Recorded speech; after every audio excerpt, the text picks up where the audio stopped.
اعوذ باللہ من الشیطان الرجیم بسم اللہ الرحمن الرحیم السلام علیکم ورحمۃ اللہ وبرکاتہ۔ آج کی ویڈیو میں ہم آپ کو بتائیں گے کہ حضرت ایوب علیہ السلام کا اللہ تبارک و تعالی نے امتحان کیسے لیا تھا۔ حضرت ایوب علیہ السلام کون تھے اور آپ کن کی اولاد میں سے تھے؟ آج کی ویڈیو میں ہم اسی بارے میں بات کریں گے۔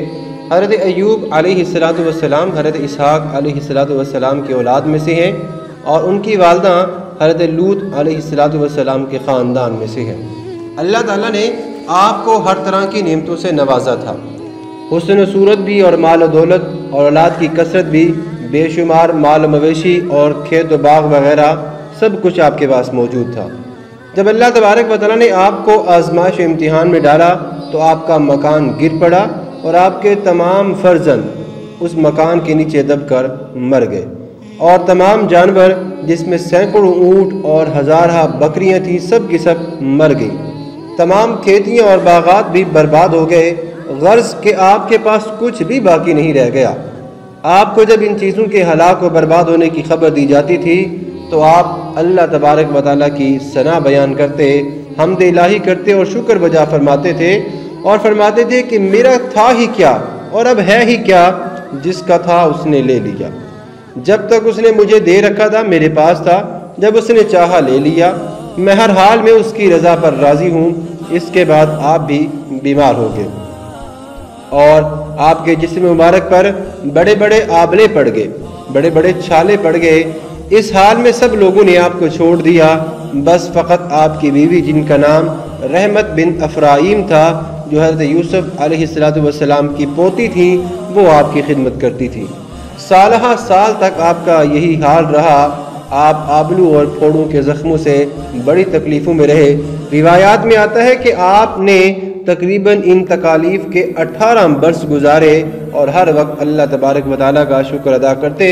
تو اللہ تبارک و تعالیٰ نے آپ کے بارے میں قرآن مجید میں فرمایا، وَاذْكُرْ عَبْدَنَا أَيُّوبَ إِذْ نَادَى رَبَّهُ أَنِّي مَسَّنِيَ الشَّيْطَانُ بِنُصْبٍ وَعَذَابٍ۔ اور قرآن مجید نے آپ کے بارے میں نعم العبد کہا ہے کہ کتنا ہی اچھا بندہ ہے۔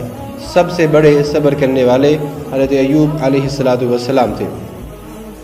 حضرت ایوب علیہ السلام کو جب اللہ تبارک و تعالیٰ نے تکلیف میں مبتلا کیا تو آپ ہر وقت اللہ تبارک و تعالیٰ کی اس تکلیف پر صبر و شکر کرتے، اور آپ اپنے رب سے یوں دعا کرتے، ربی انی مسنی الضر وانت ارحم الراحمین، اے میرے رب مجھے تکلیف پہنچ گئی ہے اور تو تمام مہربانوں سے بڑھ کر رحم فرمانے والا ہے۔